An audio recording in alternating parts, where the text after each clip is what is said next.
Welcome है दोस्तों आपके न्यू इस वीडियो पे। तो इस वीडियो में हम चर्चा करेंगे एंशिएंट हिस्ट्री क्लास 12 की सेकेंड चैप्टर राजा, किसान और नगर। तो पिछले वीडियो में आपको चैप्टर 1 आइटम अंके और अस्थियों के बारे में आपको बता दिया गया था और पढ़ा भी दिया गया था।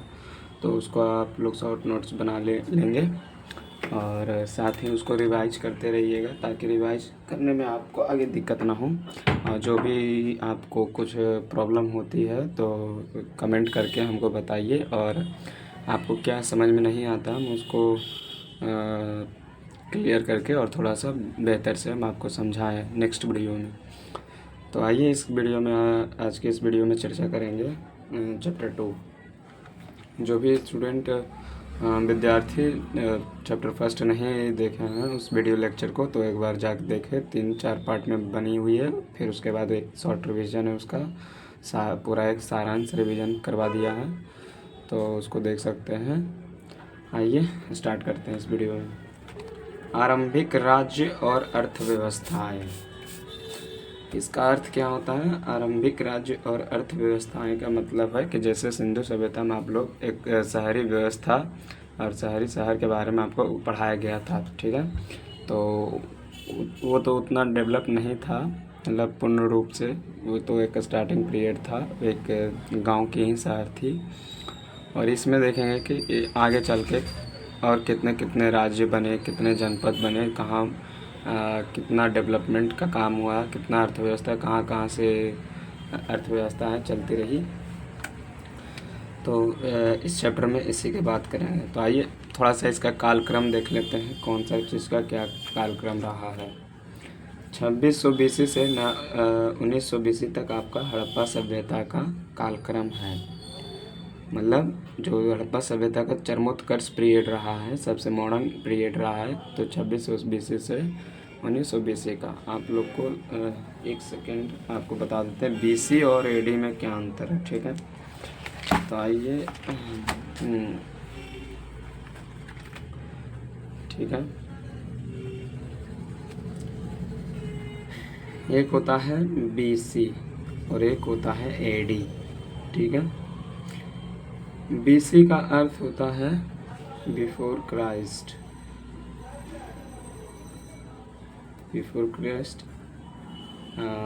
और AD का मतलब है आफ्टर डेथ, ठीक है। बिफोर क्राइस्ट का मतलब जो ईसा थे, जो ईसा मसीह थे, जीसस थे, उनके जन्म को 1 ईस्वी माना गया है। 1 ईस्वी में ये इनकी बर्थ हुआ था, जन्म हुई थी। तो इनके पहले वाला जो पीरियड होता है वो माइनस में काउंट होता है, ठीक है। जैसे मान लीजिए कोई भी स्टार्टिंग पीरियड रहा हो तो 56 लाख से हम लोग मानते हैं ये एक आधुनिक ह्यूमन का एक टाइम है कि 56 लाख BC से एक मॉडर्न ह्यूमन इस धरती पे रहा करते थे, ठीक है। तो 56 लाख से ये काउंट होगा 55, 54 लाख, 53 लाख, 52 लाख, 51 लाख, ठीक है। ये माइनस में होते हुए चला आएगा। तो बिफोर क्राइस्ट का अर्थ होता है ईसा मसीह के जन्म से पहले वाला जो समय था उसे हम बिफोर क्राइस्ट कहते हैं, ठीक है। और आफ्टर डेथ जो ईस्वी आफ्टर और ईसा मसीह के 1 ईस्वी वाला बाद, ठीक है, उसके बाद के समय को हम अथी बोलते हैं, ईस्वी बोलते हैं, ठीक है। तो इस आफ्टर डेथ इसको नहीं बोलते हैं, हम थोड़ा सा कंफ्यूज हो रहे हैं। AD के आप लोग थोड़ा सर्च कर लीजिएगा कि AD का अर्थ क्या होता है, बट मूल रूप से ऐसा ही माना जाता है कि 1 ईस्वी से पहले को हम BC कहते हैं और 1 ईस्वी के बाद को AD कहते हैं, ठीक है। चलिए, और आप लोग यहाँ सोच रहे होंगे कि हम गलत बता दिए, तो हम अभी कंफ्यूज हैं, तो उसको हम क्लियर करके आपको नेक्स्ट वीडियो में हम आपको बता देंगे। अभी ऐसे हम अभी खोल के देखेंगे तो वीडियो काफ़ी लंबा हो जाएगा। तो आइए 2600 BC से 1900 BC, देखिए घटते क्रम का है। 2600 से स्टार्ट हुआ, 1900 में ख़त्म हो गया, ठीक है, हड़प्पा सभ्यता। फिर 1900 से 1600 BC तक निष्क्रियता का समय रहता है। मतलब निष्क्रियता का अर्थ होता है जैसे सुखाड़ आ गया, बाढ़ आ गया, कुछ महामारी आ गया, प्रलय आ गई, ठीक है। तो इसी को निष्क्रियता का समय कहते हैं। इसमें कुछ काफ़ी चेंजेस नहीं आती है, कुछ भी इसमें जानकारी देखने को नहीं मिलती है 1900 से 1600 BC तक के। 1600 BC के बाद से देखने को मिलती है जब आर्यों का आगमन होता है, ठीक है। तो 1500 BC देखिए स्टार्ट होता है। 1500 BC में आर्यों का आगमन हो चुका था भारत में। आर्य का मतलब होता है जो मध्य एशिया के लोग, कबीलाई लोग थे, वो लोग जो भारत को अपना कॉलोनाइज बनाया, उपनिवेशक बनाया और इसमें इसी के ऊपर चढ़ाई करके रहने लगे और भारत के जितने भी गांव शहर थे उस पर अपना प्रभुत्व जमाने लगे और अपनी गांव और कबीला दोनों बसाने लगे, ठीक है। ये आर्य समाज थे। यही आर्य समाज आते हैं तो ऋग्वेद लिखते हैं। उत्तर वैदिक में बहुत सारा वेद आती है, जैसे ऋग्वेद तो ऋग्वेद में लिखाती है, उसके बाद लिखाती है यजुर्वेद, अथर्ववेद, सामवेद, अथर्ववेद और यजुर्वेद, ठीक है।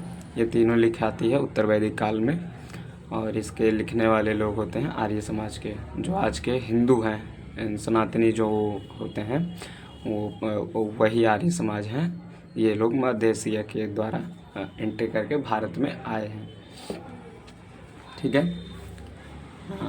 1500 BC से 1000 BC तक ऋग्वैदिक काल का पीरियड रहता है और 1000 BC से 600 BC तक उत्तर वैदिक काल रहता है, ठीक है।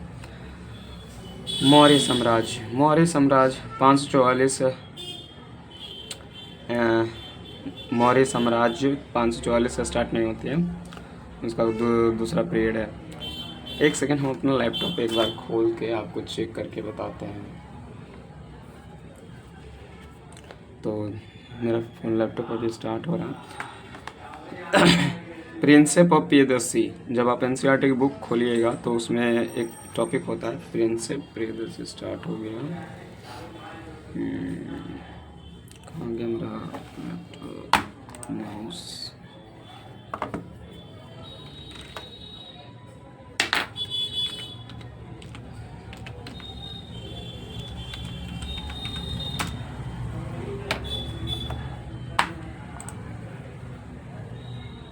तो दोस्तों हमारे लैपटॉप में हमने देखा है कि ये जो 600 BC का पीरियड और 600 AD तक का जो पीरियड रहा है वो, एक सेकंड इसको जूम कर लेते हैं। उसमें मौर्य वंश, सुंग वंश, सातवाहना, ये सब आपको बताया जाएगा।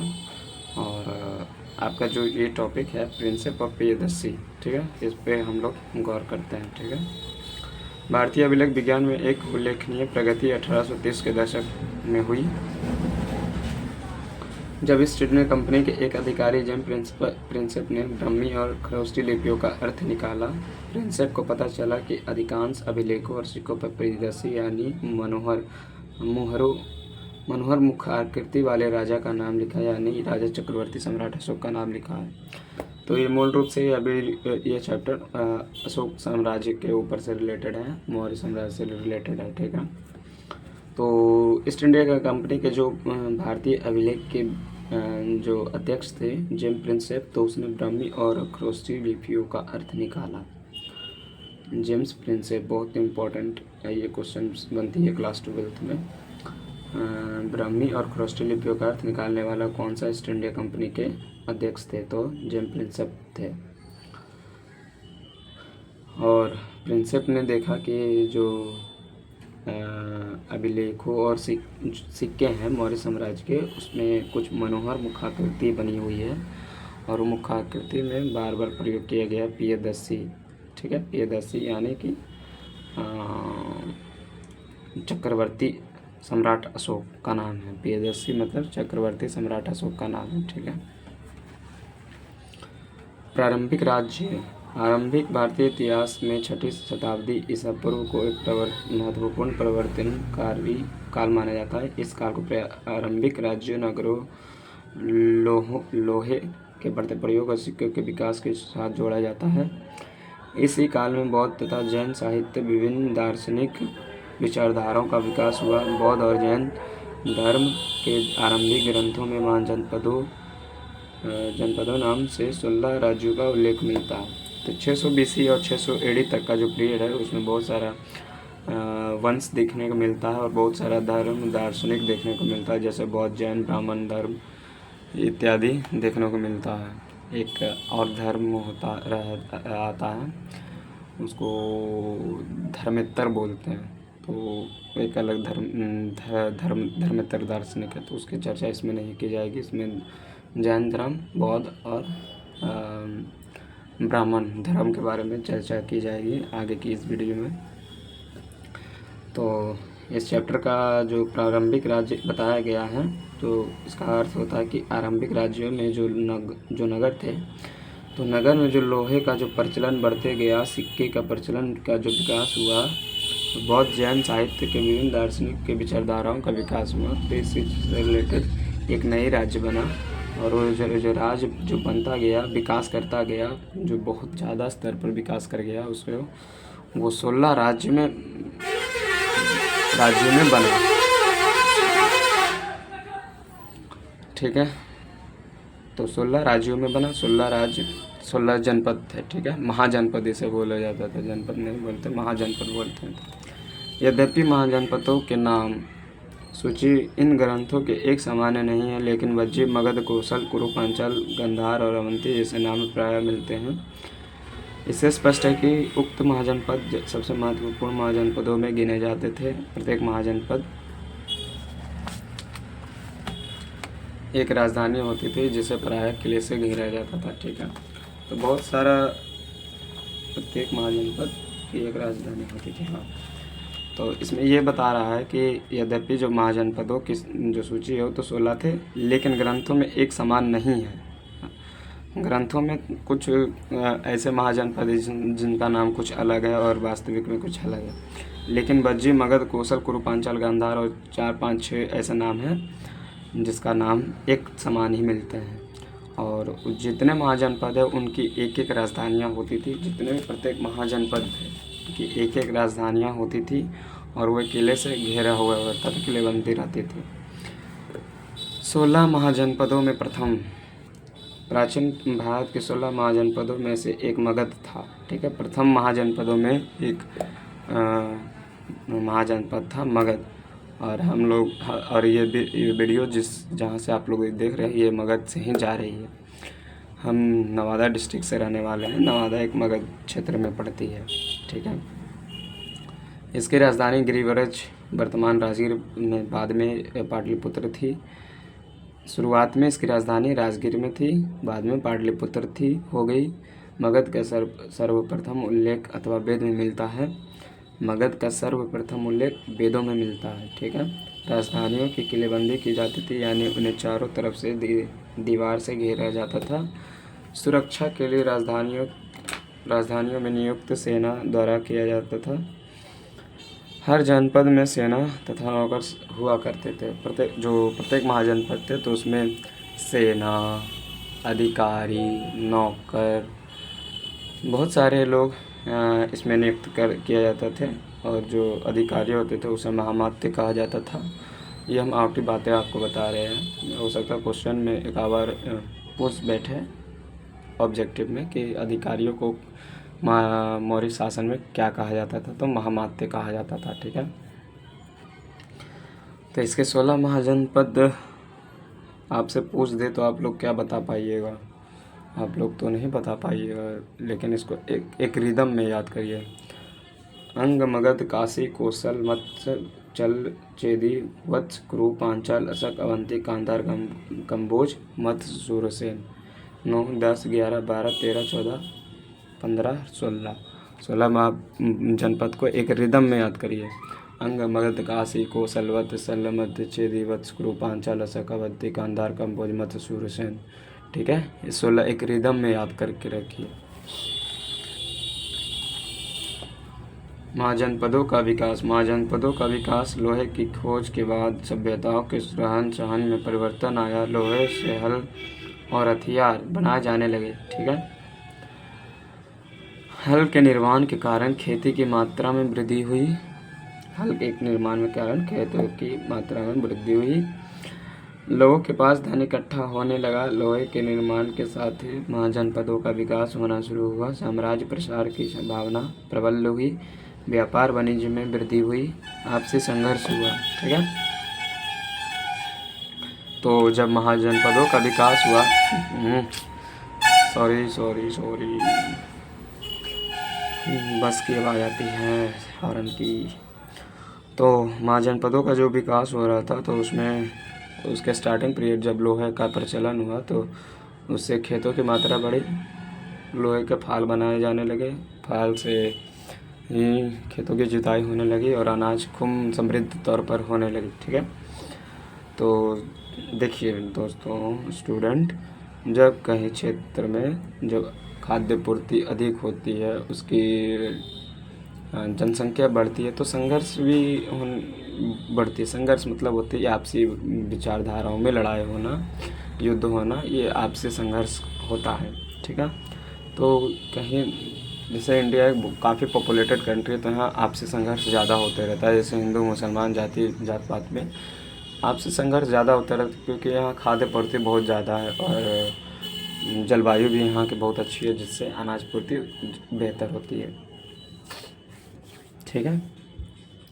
तो जिस जगह का विकास ज़्यादा होता है, जिस जगह में ज़्यादा खाद्य पूर्ति बढ़ती है, तो वहाँ आपसी विचारधाराओं में मत के अनुसार संघर्ष भी होती है। ठीक है। एक आरंभिक साम्राज्य, आइए क्या कहती है साम्राज्य इधर। मगध के विकास के साथ साथ मौर्य साम्राज्य का उदय हुआ। ठीक है। मगध के विकास के साथ साथ मौर्य साम्राज्य का उदय हुआ। मौर्य साम्राज्य के संस्थापक चंद्रगुप्त मौर्य। ठीक है। आइए दोस्तों, एक थोड़ा सा कहानी देखते हैं मौर्य साम्राज्य के चंद्रगुप्त मौर्य के संस्थापक। तो अच्छे से सुनिएगा, बहुत इंटरेस्टिंग स्टोरी है। तो क्या बात है, एक बार की बात है, जब चंद्रगुप्त मौर्य से पहले शासक रहते हैं, कहाँ गया, चंद्रगुप्त घनानंद। तो जो नंद वंश के संस्थापक थे, महापद्मानंद वंश, तो उनका जो बेटा था घनानंद, तो घनानंद जो थे बहुत ही क्रूर शासक थे और एक शूद्र कास्ट के हुए थे। ठीक है। एक शूद्र वर्ण जाति के वे घनानंद थे। तो काफ़ी बहुत ज़्यादा आक्रामक राजाओं में से एक थे वो। तो क्या हुआ, एक बार जब सिकंदर जब दुनिया पर विजय प्राप्त करने लगा, यूनान से इधर पश्चिम एशिया की तरफ बढ़ने लगा, चढ़ाई करने लगा, तो कौटिल्य देखा कि ये तो बहुत ही आक्रामक रूप से भारत पर चढ़ाई करने का तात्पर्य किया हुआ है, तो इसे रोकने के लिए कुछ न तो कुछ इंतजाम तो करना चाहिए ना। तो कौटिल्य आते हैं घनानंद के दरबार में, मगध में आते हैं। तो घनानंद क्या, वो एक मीटिंग कर रहे होते हैं अपने अधिकारियों के साथ। तो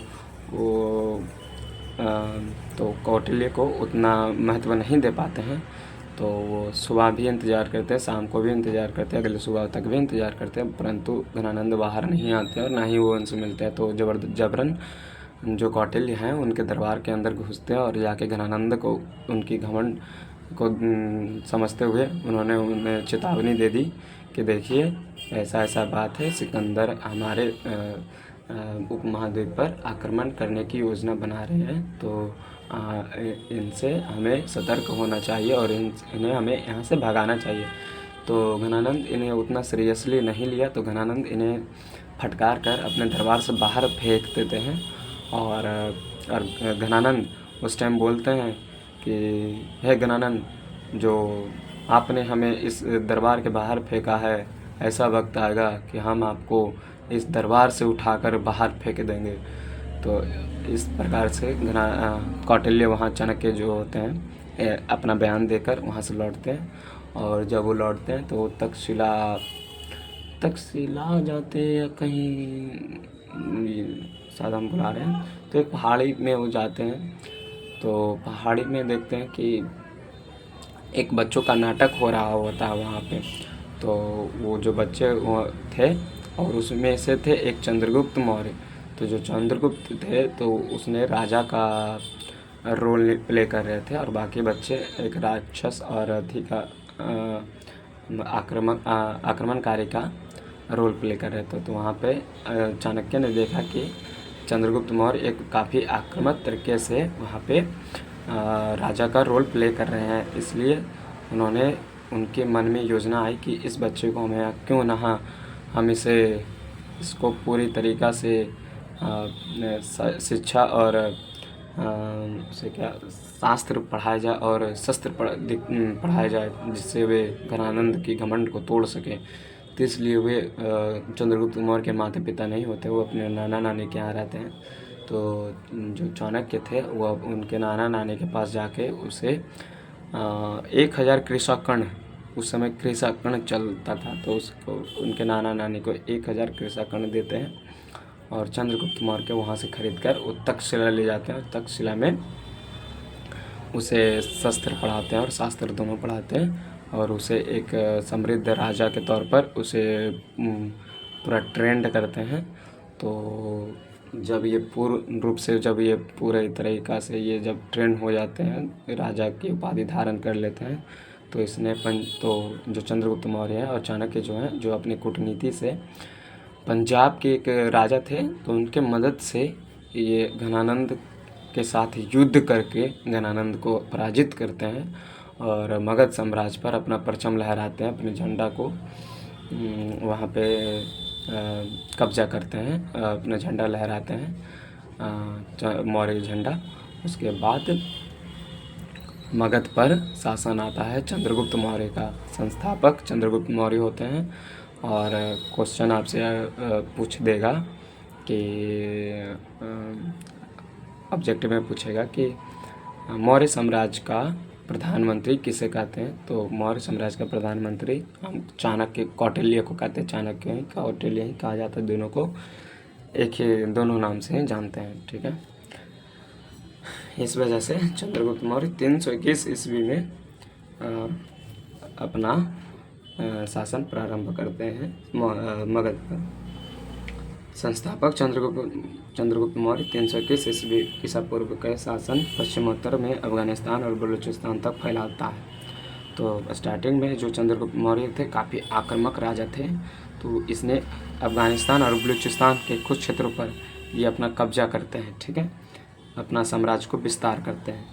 उनके पौत्र अशोक ने, जिन्हें आरंभिक भारत का सर्वप्रसिद्ध शासक माना जाता है, उसने कलिंग पर विजय प्राप्त किया, जो भारत का सबसे समृद्ध शासक, ठीक है, सबसे सर्वप्रसिद्ध शासक सम्राट अशोक है, ठीक है। सम्राट अशोक ऐसे राजा हैं जिसने अखंड भारत पर राज किया है। अखंड भारत के निर्माता सम्राट अशोक ही है और कोई नहीं है आज तक।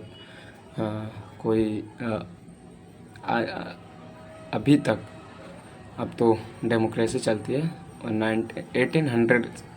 18वीं सदी तक ऐसा कोई राजा नहीं आया जो अखंड भारत पर राज किया हो, बशर्ते सम्राट अशोक को छोड़कर, ठीक है।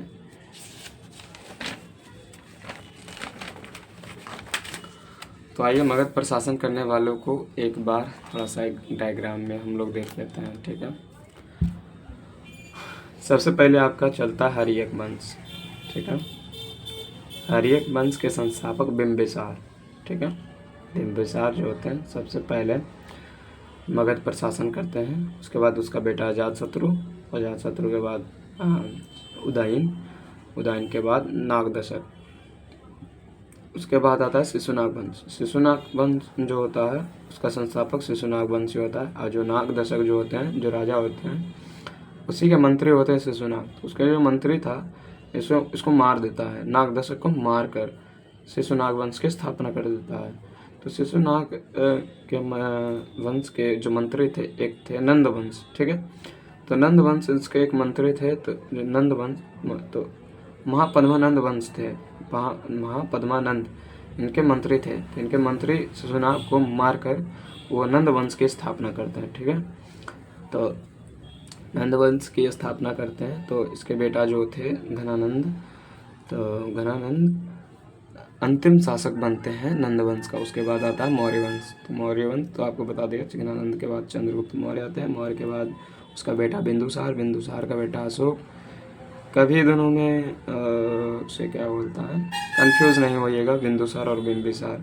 बिंबिसार हर्य वंश का संस्थापक होता है, बिंदुसार चंद्रगुप्त का बेटा होता है, ठीक है। अशोक का बेटा बृहद्रथ होते हैं, ठीक है।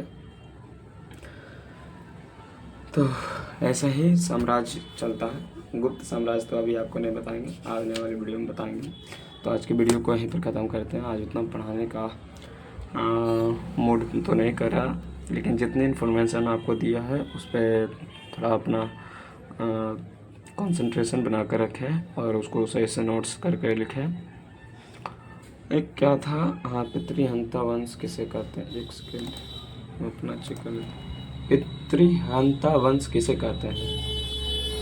Pitrahanta is a Hindi word that translates to patricide in English. वंश, इसी में से एक वंश को कहा जाता है दोस्तों, किसे कहते हैं? हाँ,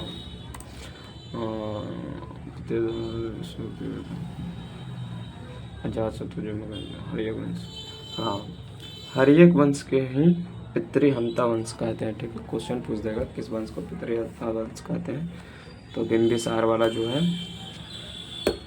वो पितृहंता वंश कहा जाता है, ठीक है दोस्तों। आज की वीडियो यहीं पे ख़त्म करते हैं। उम्मीद है आपको ये वीडियो अच्छा लगा हो, तो जाकर जल्दी से इस वीडियो को देखें, पिछला वीडियो को देखें और अपने दोस्तों में से ज़्यादा से ज़्यादा शेयर करें और हमारे चैनल को सपोर्ट करें गाइस, ठीक है। बहुत कम व्यूज़ आती है और आपकी एक एक कमेंट, एक एक लाइक हमें काफ़ी मोटिवेट करती है, ठीक है। तो चलते हैं, आज के यही एंड करते हैं। Good bye, tata, take care.